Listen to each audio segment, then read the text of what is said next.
excited to talk to our panelists today.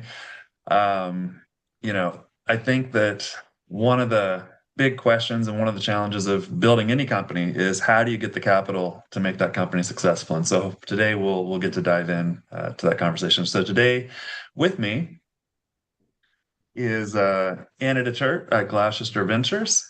We have Dan Friedman at Broad Oak Capital Partners, Paul Horbelt at RCT Research Corporation Technologies, and Vivian Zhang at Vivz Ventures. And this is a group of people who've been involved in BioTools for a while, and they have all supported companies in various and different ways. But we're going to let them each introduce themselves. But before we do, this conversation is live streamed. It's an hour and a half conversation. The first hour is reserved for is live streamed, and then the final 30 minutes we have a private conversation with the cohort. That part is not live streamed. But with that, let's jump into it. So, Anna, would you mind doing your first intro? Hi, everyone. I'm Anna DeTurt, and I lead Gloucester Ventures, which is a single-family office focused on biotools and biotech platforms. I've been doing this for about 2 years now. Previously, I was with KPMG as a life sciences strategy partner, and I started my career at Bayer. I'm really delighted to be here today and looking forward to speaking with you about what we hear and also answering your questions. Thanks, Jim. Thanks, Anna. All right, and Dan. Hey everyone, Dan Friedman. I work with Broad Oak. We are a life science tools, services, pharma tech investor. Been working with the BioTools team for quite a while now. Been with Broad Oak about 8 going on 9 years now, and I focus primarily on our tools investing. Prior to Broad Oak was doing biopharma investment banking work, helping companies raise money in the capital markets, mostly public markets. But yeah, very excited for the conversation. Thanks, Dan. And Paul. Hey guys, Paul Herbelt here with RCT, stands for Research Corporation Technologies. So we are an investor, but we also do a bunch of other things. Our history goes back over 100 years. Really, we were kind of the tech transfer office for the world. We're also the founding sponsor of BTI, like Broad Oak, and we like to focus on investments that are high promise, early stage, but also tending towards growth capital. And excited to speak with you today. My background is in neuroscience, and I've been with RCT a little over 3 years. Thanks, Paul. And Vivian. Hi, everyone. My name is Vivian Zhang. I guess here today, I represent 2 sets of perspectives. I'm a corporate development executive, meaning done corporate strategy, M&A, partnerships, investment in the bio-tool and biotech space for the past, I'll say, 12 plus years. And then I'm also an angel investor that invests at the intersection of technology and biotech. I've also been in your shoes as a startup operator, and the company was later acquired. So very happy to be here today and share my perspective. Thanks, Vivian. And I think, today we're going to try to kind of dig into the investor perspective and how founders can build relationships and the story that helps get the deal done. And so with that, if you have any questions, we're taking them through the chat Q&A box in the Zoom here, or if you're on LinkedIn, you can submit them there. We'll try to get to them if we have time. But to start off, Anna, maybe you can kick us off. When we talk about not the very beginning, but I think a fundamental part that startups have to figure out and deal with is this dichotomy between the valuation of the company when you're still at sort of an early stage and how you sort of bridge that gap to an investor who maybe sees the valuation a little bit differently. And maybe you could talk about, just kind of kicking it off, what are the criteria and inputs you look at and put into sort of defining what the valuation of a company would be? Thanks, Jim. So I think we have to first state the assumption that probably the companies at this maybe seed stage, who've done an initial raise, but now are looking to validate, probably don't have customer revenue yet. So it's harder to do a more precise valuation. I think for companies who have perhaps a platform, who have potential products coming out of that platform, we look at what do we think that real potential of the platform could be? How many indications or how many different use cases could we see? And what's the viability of being valued by a pharma company or a tools company in looking at that platform potential? We have seen some single product companies, the idea, they've identified a niche, they developed a product for that. Those probably are a little bit more straightforward to value, but they probably won't have as much long-term potential. So as an investor, I'm looking for not only the product or the use case, but I'm looking for the platform and what it can produce in the future. What other areas could be explored? That would certainly increase the valuation from my perspective. I think the other piece is we sometimes see companies coming out of certain types of accelerators. I won't name them on this call, and not BTI, but other types of accelerators. And sometimes those accelerators tend to inflate the valuations because they've come out of this specific accelerator.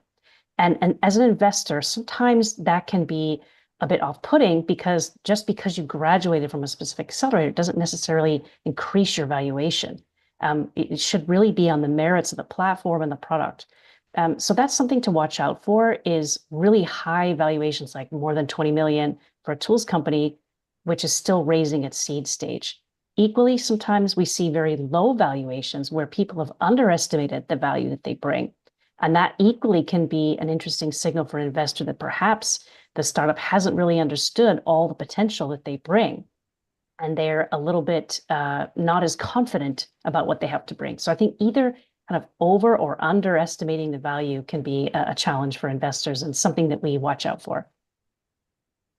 Thanks, Anna. And I think, probably most of the viewers are familiar with this, but I think that, some of the ways that that uncertainty is dealt with is through the stage of the company and the investment vehicle that's actually used, like a convertible note or a safe versus a price round. Do you have any perspective on that from the investor side?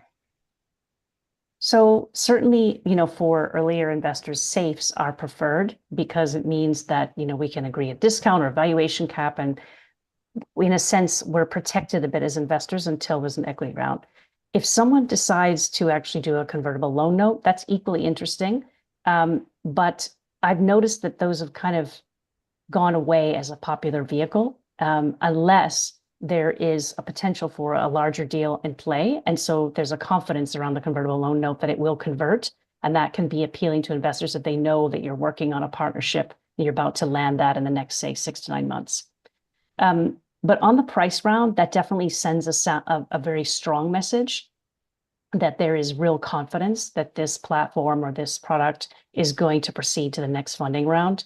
And that probably you've got VCs interested as well at that stage, or others type of institutional capital. So I think the equity round can be a very strong signal as well.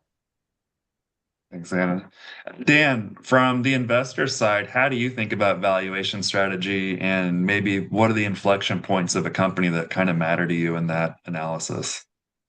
Yeah, there's probably the key, I think, especially for earlier stage companies, because this is, I don't want to say never, but very rarely the last money you'll be raising, is what does that look like? Because that's what all the investors are going to be thinking about, is how much money do you need to get to whatever the inflection point is in the company that will enable you to get the next thing done, whether that is an exit or your next fundraise, most likely.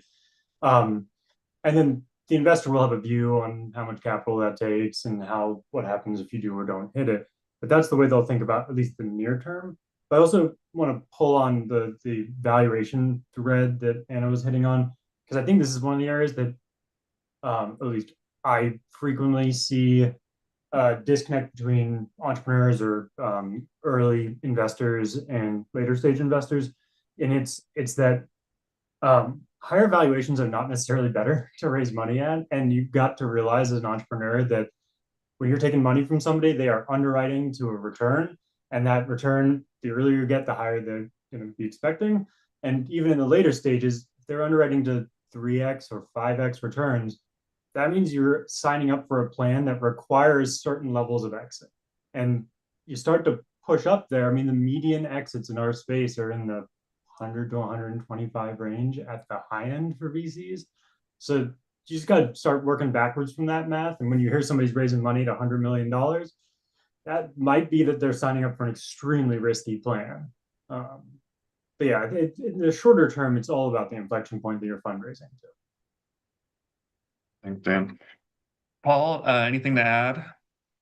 Yeah, I think like Dan mentioned, a lot of it really does come down to how you can, view the future of this company in terms of, who the buyers are, what the market is paying for it. I think, there's a such a variance, right, in founders in terms of and entrepreneurs in terms of their expectations for valuation and expectations for the type of financing, right? And so a lot of that comes down to who they've talked to and what they've heard, as they've gone through the fundraise itself, right? So a lot of that, some of the early conversations that can potentially, bias an entrepreneur in terms of what they're thinking. And I would say I would just caution against that and, try to be objective, as Dan, Anna pointed out here in terms of what the market can bear. What we typically like to do is we like to just understand who the buyer universe is for this right now, what the market is paying, for a company like this, or what they could pay for it, and then determine, okay, if I want to make a 5x as an investor, here's how to get that done, a certain valuation, right? And so, I think the other piece of it is like, you know, looking at how much of a company, how much of a stake, if you're talking about an equity raise, an investor would take in the company fully diluted, what that looks like, as there's future funding rounds. So if you think that you can fund this company as an investor, to break even, then that's a different question, and you might be okay with a smaller equity stake than if you see two or three more funding rounds because there's more inflection points, in which case you want to take a bigger chunk of the company, right? If the company's raising 10 million, it's realistic to assume that, an investor might want somewhere around half the company at that point if they're going to get diluted down to, 20% fully diluted by the time there's an exit. At least that's how we think about it. It's, I think, rare if you're a very active or lead investor, to want to be involved in a company and you only got 10% fully diluted, when this thing exits, because you're really going to be playing a big role, even if larger investors come in at later rounds right before an exit, you're going to be playing a big role just because of that experience and the network you have in getting them over that hump and for an acquisition or in very rare cases, an IPO. Paul, can you explain real quickly what you mean when you say fully diluted? Yeah, sure. So when you think of all the shares of a company, um, there's different classes of shares. You got, for example, in a specific round, you might have Series A classes of shares, and at that same round, you might have an option pool of shares that have not yet been given. And that option pool is really for hiring employees. And I'm sure a lot of you guys know this, but if not, those shares aren't necessarily already, given out as part of the company cap table structure. So as you hire people as the entrepreneur, you would then kind of release those shares into the pool. So fully diluted really means like just assuming all of the shares, are part of the company, have been given out, right, and are active, right, not just waiting in a pool to be delivered, such that if you look at the entire value of the company, it's all those shares, executed and also, not yet executed that are being considered in the valuation of the company. And to be clear, I mean, I don't know how the other investors here, but I always assume that every unallocated share will be allocated. Like there's not option pools of remaining at exits typically. I mean, that's the only logical position. Yeah. And it's what happens. They will be allocated. That makes sense. Thanks, Paul. And then Vivian, maybe you could round us out here and kind of share your thoughts on this perspective. And yeah, do you have anything to add here? Yeah, sure. Yeah, I'll just add maybe from a bit different type of investor's perspective, right? When you're considering valuations and who you're talking to, there is also corporate development and corporate VCs. There's also angel investors. For example, for corporate strategic alignment is more important than typically more than VCs or typical financial investors. So when we're talking about valuations, maybe put more weight on finding that right strategic alignment. Maybe you could be, just as an example, a good gene editing tool for synthetic biology or AI drug discovery for pharmaceutical drug development, factoring that potential synergy in valuation could give you a bit upside. And then as angel investor, typically, or to say there are some are more willing to invest in less mature companies, invest a bit more in the vision, and then they are typically expecting lower valuation or discounting. But the benefit could be, right, they're buying into your vision if your company is still pre-revenue, even pre-product. And then they can bring a lot of experience in as well if you are aligning with the right angels, bring strategic value that's more important than the potential discount that you're giving out. So yeah, that's my additional perspectives here.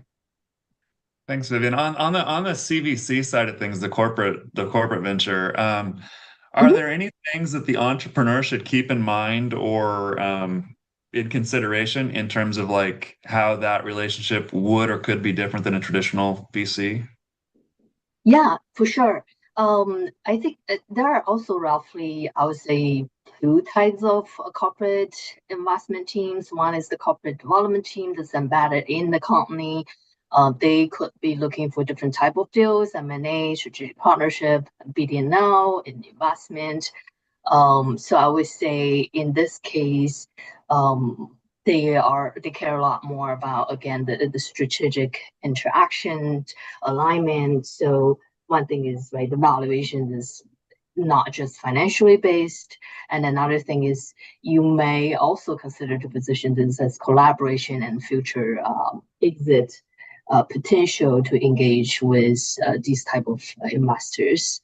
And then there's also another type of CVCs. They more or less operate very close to OVC companies and more independent set-aside funds. So in this case, I would say there's not that much of difference than the typical VCs, except they typically still have a pretty clear thesis and segment that they focus on that aligns with their parent company.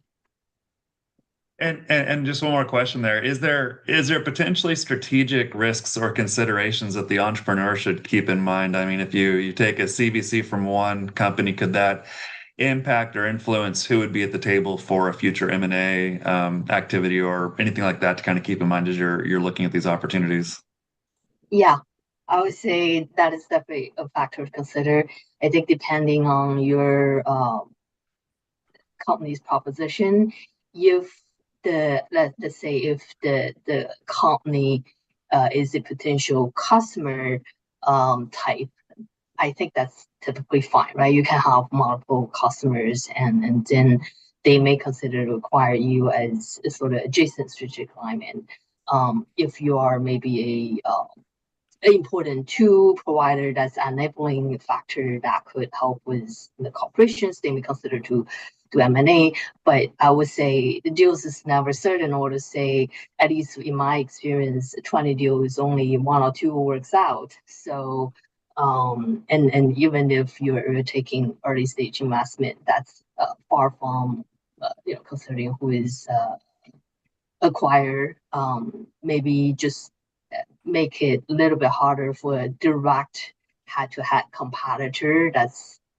But I think that case is really case-by-case scenario. Thanks, Vivian. Let's move on to kind of getting introduced and getting approached by entrepreneurs, and kind of the first engagement often is, you hear, interesting, send me your deck, let me review your deck. And that's usually what the first meetings are about as well. And you guys, I'm sure, look at a lot of decks. So in kind of this, uncertain time and economic system in the world and a little bit of uncertainty around the space, What are some thoughts or advice you guys have for the entrepreneurs in terms of putting together compelling pitches that get the meeting and make you want to kind of keep talking to them? And Anna, maybe you could kick us off here. Sure. So I'd like to say that I review every pitch, every deck, every reach out equally. But the truth is, the investments I've made, most of them have come through warm intros. So they do count because, someone who you trust hands a pitch deck to you and says you should meet this person. And you take a look because it's part of the network. So that still matters in the world of Boardy AI. I know there's all these different tools out there, claiming to offer you introductions, but the warm intro does make a difference. The second thing I would say is that I really look for standout science and standout technology. And I often find that as research grows, you often have multiple players all pointing towards a similar type of proposition. So at the moment, a lot of people seem to be coming to me with world models, cell atlases and lots of kind of synbio. And it seems everyone knows that there's going to be a great startup in this space. And so you see a lot of variations on a theme. And so you're going to look for the best one in that kind of cluster of people who are developing in that space. So I think having really standout innovation, you've done your homework, you know what all your competitors are doing to whatever degree you can with publicly available information, and you've positioned yourself really clearly and distinctly from the others that are developing in that space. And then I think some of these things are like hygiene factors, which are, I know we're going to touch on this a little bit later, Jim, but I would just hint at it that, the pitch deck itself, there's always these debates on LinkedIn about pitch decks, but really what you're looking for is something that stands out. So if you're using Claude or ChatGPT to generate your pitch deck, it's going to look a lot like others, and it's easier for us to discount as investors. We're looking for something that's going to be unique in both its production quality, its styling, as well as the message, because both of those things need to come together to grab our attention. So I know we can say much more on that, but I think that's a key hygiene factor. And then finally, to be honest, before I even touch the pitch deck, I'm looking for that really succinct 1 or 2 sentences that describes what it is that your company does or will do. And that's hard. That takes many iterations to get it right. But when it works and you've thought through the competition, it really stands out. And that's what gets my attention as an investor. When I read that blurb in my email that's forwarded to me or someone reached out, and I can immediately understand where you're playing because you've thought it through, that's a fantastic moment. And I'm willing to take a first meeting on that back. Thanks, Anna. Any other thoughts? Paul, how about you? Do you have any advice on sort of like what makes a deck compelling and interesting to you? Yeah, I agree a lot with what Anna said there. Yeah, I think, for me, it's really in the tool space, it's sometimes hard to convey the clear problem, that you're trying to solve, and then really couple that with the solution that you're offering. And I think that's important in any pitch deck across any industry. But, I think particularly in our cases, there's such a technical aspect, right, to a lot of what our companies do in BTI. And I think really demonstrating what the commercial viability of the company can be, even if it's really just only on paper right now, is crucial. And I think, I was explaining this the other day to someone, it's really about the excitement of the vision that you convey. I mean, you can, as an entrepreneur, raise tens of millions of dollars, just on excitement on really only what's on paper, on vapor. If you, I mean, obviously there's other factors that go into that, like your network and your experience. But, if you got a lot of those pieces in place, you can, with really nothing built in the lab, with no revenue, with no other inflection points, you can get people excited enough to give you tens of millions of dollars. And so it's like it's really conveying that excitement and showing that problem is real, and how you're going to very specifically solve the problem that I really like to see. I think, yeah, clean decks, generally free of errors, they don't have to be the most polished things. I think it's much more important what the content is and that you're telling the story. and that linear process. I think we understand that everybody's busy, and we're not looking for necessarily a typographically perfect deck. I think it's really about who is the person I'm talking to, the entrepreneur. Does it seem like I can work with this person? Are they really solving a real problem? And can I get excited about that for potentially a few years? It's kind of like you're getting married to somebody almost in some ways, and it's a because it ends up being a long-term relationship often in these situations. Sounds good. Um, Dan, anything on your side? How do you sort of get excited about a deck or get interested in meeting with the company? I'm gonna try not to get too depressed about thinking about getting super excited about PowerPoint presentations, but I think I would hammer home again on what Paul and Anna said around succinct, being able to clearly and simply convey your both the problem statement and your value proposition. It is hard to overemphasize that because it's really challenging, um, and most companies struggle with it. My guess, practically, is that the vast majority of people's pitch decks have probably 50% to 75% too many words, and you got to be more succinct. Like, you do not have to say everything in your pitch deck for the first thing that's going to an investor. They are much more likely to read a 10 slide deck or a 5 slide deck that they can read and get through in 10 minutes or 30 minutes than they are to go through all the scientific detail or the data that you have backing up those claims. We will all expect that at some point, but you're trying to get that first meeting when you're trying to stand out this stage. Um, those are probably the biggest things that I see as pitfalls for a lot of companies. There are some creative ways to stand out. I think we've seen, we were chatting about this before, some success with people using either videos or warm intros, definitely. But there's other ways to get in front of investors. I think the reality is, interested if other people disagree, but most of the inbounds we get, we do review. It's just standing out is going to be the quality of your deck more so. You're not going to have the meeting until that you get past that gate. And one thing I remember in our planning call was talking about the company's value proposition and maybe how hard it is for, I think on the founder side here, it's like, hey, we live this every day. We know what we're doing. But, when you're talking to the investor, there's usually a lot maybe lost in translation. It's not nearly as clear as it feels like it is on this side. So what's your experience on that? Do you have any thoughts or advice on sort of how to really drive home that succinct value proposition or what works and doesn't work? Yeah, a few things. One, even if you have a very scientifically either trained or had spent a bunch of time working in the field in the lab, they almost the investor side almost certainly doesn't have the expertise that you do in whatever your field is. So that's the starting point. And then the second order effect of that is you probably have a team of people around them who have no idea about the field you do. So you've got to be able to bring it up to a really high level for both to explain it to whoever's on the other side of the table, but also for them to go back to their team and be able to explain your idea that they just learned about and spent 30 minutes reviewing a deck.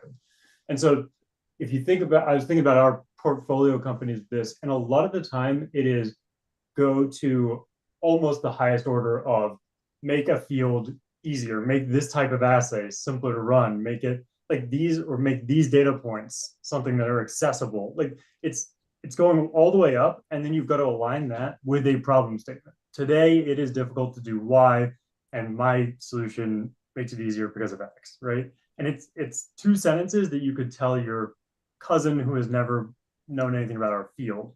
It's got to be that kind of level because then everybody will be able to go as deep as you want. But being able to start there is what you need to be able to give to your investors. Because even if we understand it, we still have to explain it to our investors or our LPs, people behind us as well. So it's hard to bring it up to that level, but I highly recommend people practicing that and try it with people who aren't in our world. Thanks, Dan. Vivian, any other thoughts here on the deck and what kind of is compelling to you as an investor and what you kind of get excited about? Sure. I think the panel has already provided a lot of good perspective. Just adding on, I think I like executive summary, 1 or 2 page, ideally 1 page. That just really helps to you know bring a concise story there, and then you can have right your deck there. I think that solves a bit of the problems of bringing the key value propositions out and key part about your business. And then another thought is, and this is maybe just myself. I think as people are increasingly use AI, there's probably less emphasis on the design of the deck going forward. And then at least myself start to use AI to review the deck. So it may be a idea to check the deck before and then using maybe your favorite chat GPT bot to review and stress test your deck. Just from the other side, I think there are increasing number of investors and throw a deck first, into AI to provide them some perspectives as well. So that's some thoughts. Have you seen maybe an embarrassing use of AI on a company's submitted materials to you? You're like, oh my gosh, I can't believe they submitted this. Um, I think it's more the case. I mean, AI can sound really smart and be increasingly smart. I would say rather than is embarrassing from the startup side, but it's rather they could make certain obvious mistakes or certain market insights. Just for example, that in the old days it would may not be so easy to identify because the investor may not know as much of knowledge in that domain. But now, if you put the DAC into your Chat GPT or the like, sometimes they could be really smart and pick up some sort of mistake or boasted like statements that you can like typically previously investors cannot pick it up, but nowadays everyone got an intelligence boost, and just it's helpful to put that into AI and use that as your first AI investor review before you send that out. That could be really helpful. I'll That's give a you really one interesting that point. I Yeah. see, Go, I Dan. see frequently is market sizes. Because AI, one, it's really hard to find market sizing information, and AI will go skim a bunch of these pretty bad research reports that are out there and just compile them and average it or something. So we see that frequently.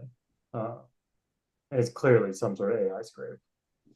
Right. Yeah, AI I, obviously I, I obviously do make like mistakes.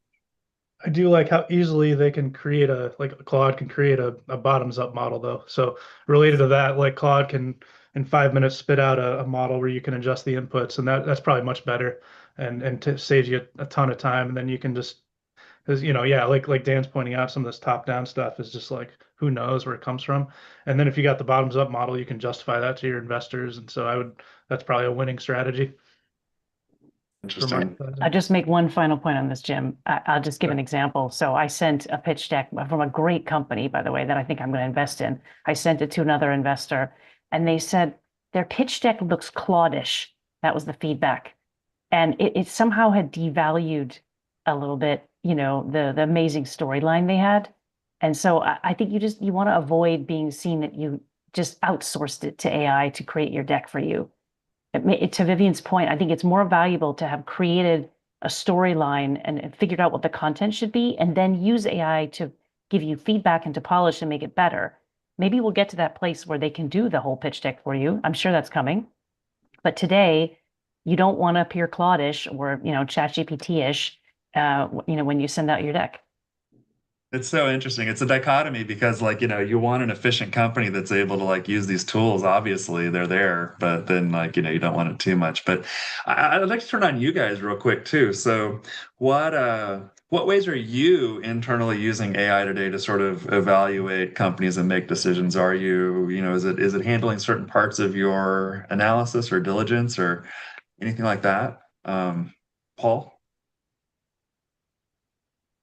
Yeah, I use AI every day, and a lot of it, honestly, is helping our portfolio companies with strategy projects. And so, um, that can look like, looking at the competitive landscape. That can look like, looking at the products that exist. Um, really, I was using it yesterday to compare, you know, funding, NIH funding, pay lines, and things like that, and then using it to kind of dig down into, drug discovery for a project we're working on.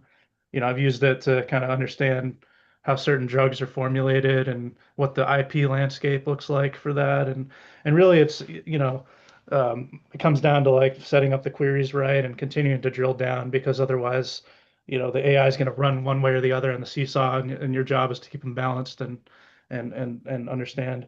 But yeah, on the new company, sort of like looking at the funnel of opportunities out there, I have used it to kind of understand, what are the new codes in a particular area, and obviously that'll dig into like the free Crunchbase data. And if there's a couple new codes that have popped up in the last year or two in an area I'm really interested about, like, I don't know, organoids or something like that, or organoid services, it can give me a couple to look into, and then I can dig in deeper myself on PitchBook with which we subscribe to. So yeah, those are just a couple of the areas. Anybody else? Vivian? Yeah, to what Paul mentioned, I think I use it to review the deck and due diligence.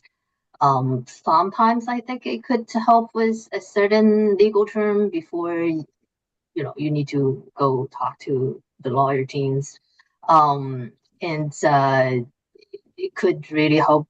I see some firms, so I don't have like excessive amount of deal flow as angel investor, or even as a corporate investor. But I see some companies is actually building AI agents to manage deal rooms, and there are vendors in doing that too. So if you're, I would say, if you have a lot of investors with a lot of deal flows, and then a sophisticated process, I see people start to experimenting using agents to manage deal rooms and to do the due diligence and report, streamline the process and streamline the review, and getting a little bit into the deal negotiation process, which is exciting. I expect that will continue to evolve as AI is getting smarter and people are building more of the uh, I would say the operating systems behind.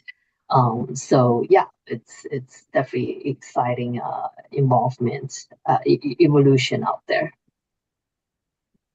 That's really interesting. I think so. From an entrepreneur's perspective, you should definitely be having your AI review your data room for inconsistencies. Anything inconsistent, right? Like get it and get it streamlined and cleaned up before you turn it over. Um, And I'd like to kind of close this out with you in terms of like kind of taking this to the next level. What are your sort of thoughts and considerations as companies are looking for multiple rounds and finding the right investors? And what are your thoughts in terms of things that companies should be looking for when they're evaluating the investors for their companies as well? A great question, Jim. I get asked it quite a lot. So the first thing I answer with this is, what stage are you? What funding round are you? Not that we stick religiously to pre-seed, seed, Series A, and beyond, because those seem to be blurring, but really picking the right investors is often a case of where are you in your development process and who's most appropriate. So it could be appropriate if you're just starting out, you got a proof of concept. You probably could have some angel investors that have a technical background. That could be great advisors and investors. But as you progress, you're probably going to need, there's a lot of debate about this, you're probably going to need some kind of institutional capital. You're probably going to need some venture capital behind you to provide a credibility stamp in terms of technical diligence.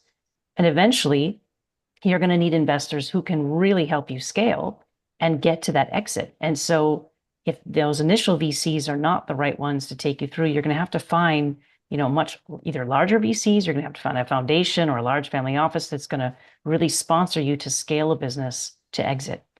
But typically, what you want to look for is investors who are going to be on that journey with you. And you can certainly have investors at different stages who come along for a particular funding round, but ideally you'd have people who are really committed to seeing it through all the way to the finish. And that means looking for investors that are also looking, as the guys had said earlier on, people who've got deep pockets, who've got enough funding to be able to continue the rounds. It's actually happened to one of my portfolio companies where, after the first round of investing, they decided they weren't going to put in the second round. And it really, put a kibosh on the pre-A raise that they were trying to do. So you really want to look for people who've got a deep enough pockets to see you through to that finish. And then the And other piece, is that because the other investors see that as a warning signal, like, oh, they're not putting more money in. Why would I? They must see something I don't know, so maybe I'm not going to invest either. Is that kind of what you're absolutely. saying? It's a herd mentality. And I hate to say that. There's a lot of psychology that goes around, with investment, but as soon as somebody pulls out, that's a bad signal. And it's very difficult to overcome that, which, this founder actually did. She did brilliantly in overcoming that issue. And actually they came back on board when she raised another million. But that was an extraordinary circumstance. So you really want to find people that are going to see you through. The other piece I look for as well, though, is, are they really hands-on with the portfolio? Do they do more than just cut the check? Are they people who actually have demonstrated that they've made introductions, that they've given guidance, support, not just financial support and financial advisory, but also proposition support? Because those are the kind of investors you want for the long term, who can help you think through pivots that you might need to make along the way. And then finally, the piece is, do they have too similar of a company already in the portfolio? So coming back to this point about, hands-on, is their attention going to be diverted to someone else in the portfolio who looks a lot like you, who might be further down the road? So you want to be careful that you're not creating a situation where you put yourself in competition with other companies in the portfolio from attention, but also from a future funding point of view. Right. Any other thoughts on that before we move on? Okay.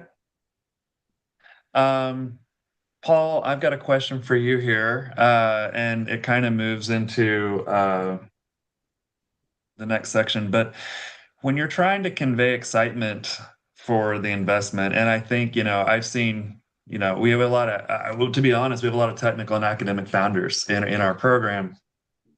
And I think one thing you've got to kind of learn is, how do you're not selling what you're doing today, you're selling the vision of what you're working towards tomorrow and the impact that you're going to make. But maybe, there's a challenge in sort of extrapolating far beyond where you are for some people. But, can you maybe talk about just real quick, sort of from, from the investor perspective and sort of that mind shift to sort of sell the right story, but in a compelling way, not in a, Used car salesperson sort of way. yeah, thank you. Yeah, there you go. Yeah, absolutely. Yeah, I think it really comes down, I guess the first thing is kind of experience and practice doing it, right? Like if you haven't, the first thing I would do is like to tell your whole story, try to tell your whole story in 30 seconds, like the classic elevator pitch approach. And just, record yourself. And I know for a lot of people, like for myself included, recording yourself and then listening to yourself is like so cringe. And it's hard to do, but it also is very revealing. And just, try to objectively observe, like, does this make sense? Like step outside your mind for a second and say, like, if I were talking to this person in a room, like, would I be curious? Would I want to continue to ask questions and learn about this, or is this something where I'm like, yeah, I don't know, this is not really compelling. So I would suggest doing that. It's one of the first things I did in an entrepreneurship program I was at, almost 10 years ago now, and it really kind of stuck with me to do that 30-second pitch and then really hear what you're saying. And I think like it really, when it comes to, the technical ability of your product or your platform, what you're working on, I think like a lot of investors, for better or worse, we've seen a bunch of things that probably do work pretty well. And so there's an assumption coming in that like what you're working on is probably pretty good, and it may not be true. And obviously, under the hood, an investor or their consultants and stuff would discover that. And really, you don't want that, right? You want to make sure that, everything that you say technically about what you have is actually true, because it will be uncovered either, by your investor or by the market, right? Ultimately, and we've had that crop up with portfolio companies, right? Where and others where it's like, sometimes the vision that was sold is not necessarily the vision the market received, and that's not necessarily good. We don't want that scenario. Um, so I think I would say, like, just ensure you're not embellishing what the product or company can do. Um, but you want to say, like, so I'm trying to come up with an example here. Like, let's say you have a microfluidic system, to with a microscope attached to it. I'm describing probably an NGS, an Illumina system here on some level, but let's say you can do it faster, right? Let's say that the optics you have are cheaper. It's something like that where it's like, you can imagine describing it like, well, we haven't really tested that many samples, but you can imagine opening this up not only to genomic screening, but also to, doing general population screening, globally, because what we can do is deploy it so much cheaper than what's out there. I think, like, telling those very clear value proposition statements around kind of how much cost you can save, right? Like, maybe it's yield, maybe you can do something 10 times better, 10 times faster. Um, and also kind of, I think the third piece is like ensuring that people aren't going to have to completely turn upside down what they're doing, or if they do, it's what you're doing is so compelling that it's really going to, be straightforward. So it's like, for example, if you're trying to sell $1 million instrument in a space where there's already a lot of other $1 million instruments, like, that's going to be really hard. You got to kind of really cut down that issue. But yeah, I think generally speaking, it comes down to, communicating those economic and ease of use and that gap.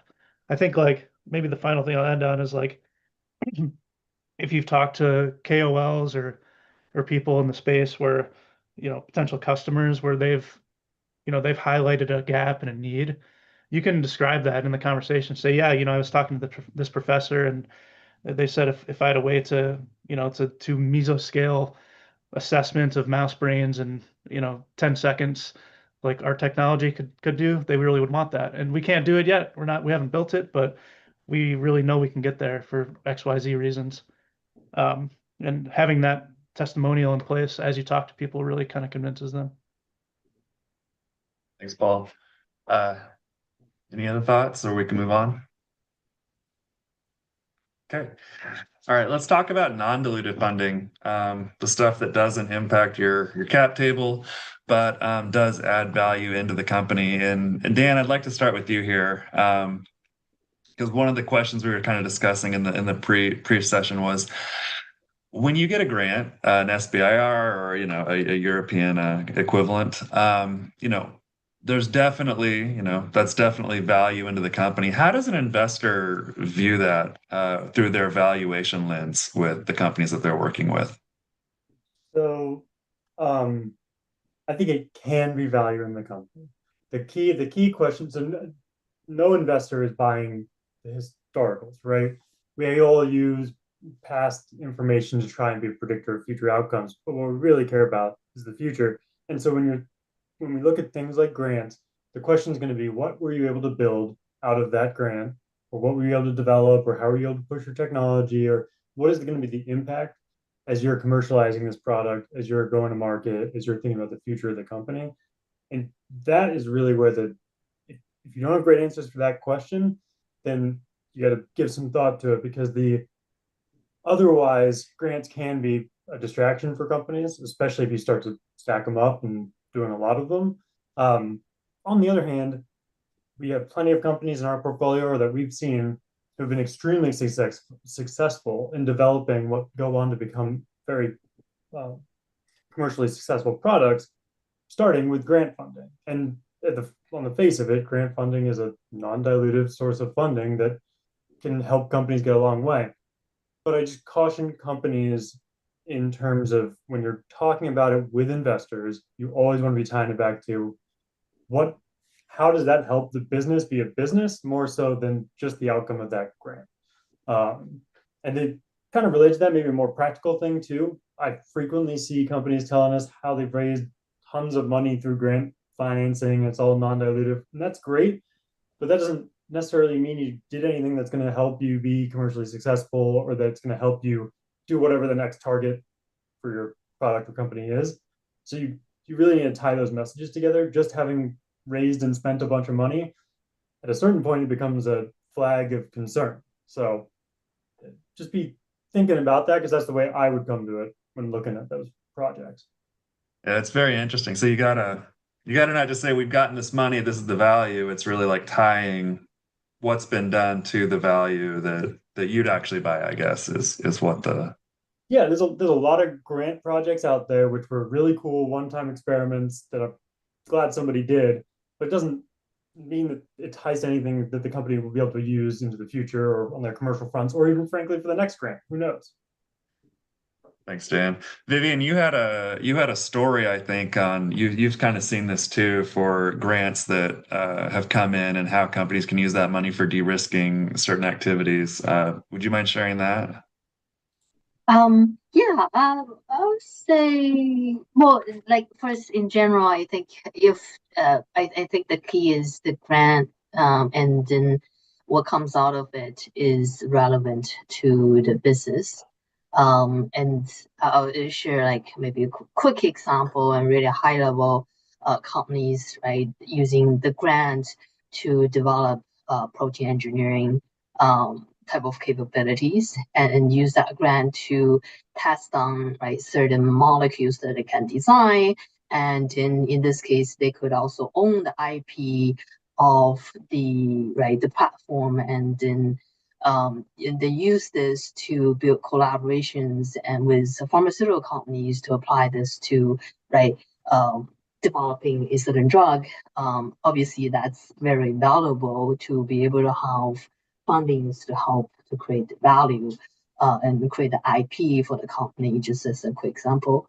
And then I would say it could help to extend the runways and then to help the companies to potentially be more successful, use less capital. So I think there are a lot of benefits there, but then the key is to present the grant funding as a to be relevant to the business and help the company to be more successful in the business areas that they are building. Yeah, it sounds like that's what you guys are both agreeing on is that these grant activities, they need to be productive to the company and maybe, I mean, maybe I'm overstating here, but maybe almost like money that needs to be spent regardless of whether it's a grant or not. Kind of, yeah. I mean, a lot of the time, kind of pulling on that point from Vivian, is that companies are really successful in using grants to get that first data they need to be able to actually go get commercial customers using their platform or doing that early development work. They need to even be able to start generating data. That's all great. It's but that doesn't necessarily mean having raised $10 million of grants to do that doesn't mean you've created $10 million of value, and it doesn't mean that you should go and do it for another 10 million, right? There's a point where there might be diminishing returns on some of this.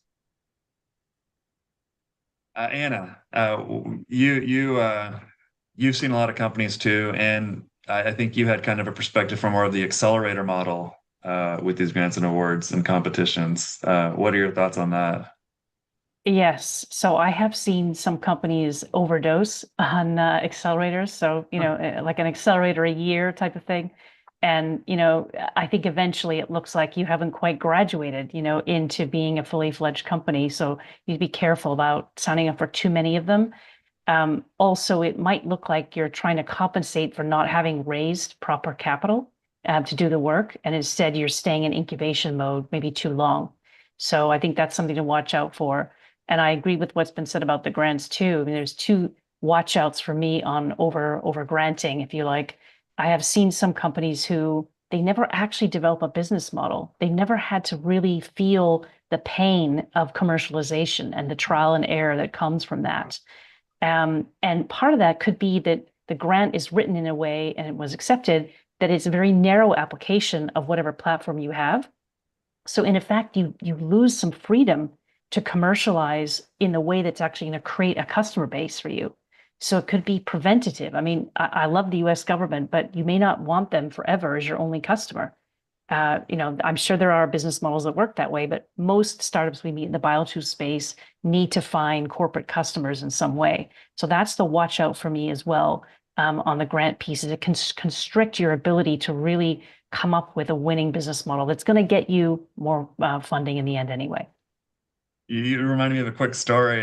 Back, I had an I-Corps grant at NIH many years ago, and we were in a group session, and they asked companies to stand up and present their revenue model. And one of the companies put up grants and SBIRs, and they were like, "No, no, that's not your revenue model." So, well taken.